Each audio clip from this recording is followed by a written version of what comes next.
Since early on in 2009, many kayaks from Confluence Watersports came equipped from the factory Rudder ready, meaning the vinyl cable tubes and some of the deck hardware were already in place. If your boat does not have these tubes, this video and the kit instructions will help guide you through this part of the Rudder installation. These are all the tools you'll need to do a complete Rudder install.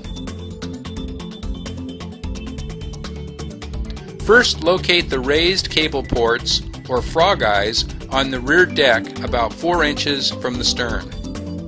Using a 5/32 inch bit, drill holes through the flat stern face of the frog eyes by angling the bit slightly towards the center of the hull. The bit should pierce the flat face only, not the angled surface of the forward side.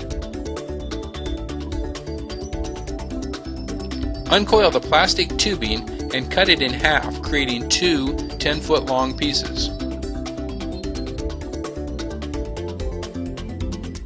Lightly heat up one end of each piece of tubing so the plastic melts and forms a mushroom-shaped end with a flange.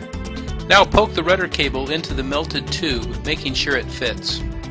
Feed the opposite end of the tubing through the hole and push the tubing forward.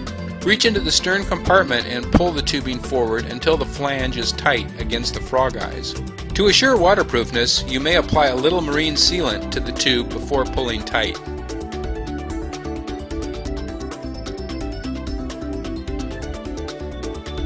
Locate the deck fitting forward of the oval hatch on each side and remove the cap nuts. Clip the 1/8 inch cable clamps over the tubing and secure to the exposed deck screws. Replace nuts and tighten. Route the tube forward and drill a 1/4 inch hole using a long bit, or punch through using a No. 2 Phillips head screwdriver within an inch of the top of the bulkhead on each side to route the tubing through the bulkhead. Push the tubing through the hole.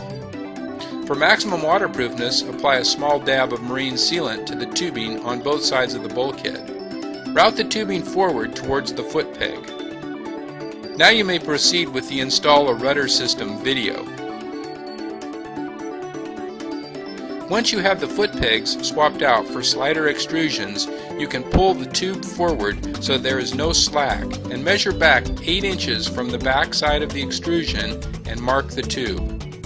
Cut the tubes off here.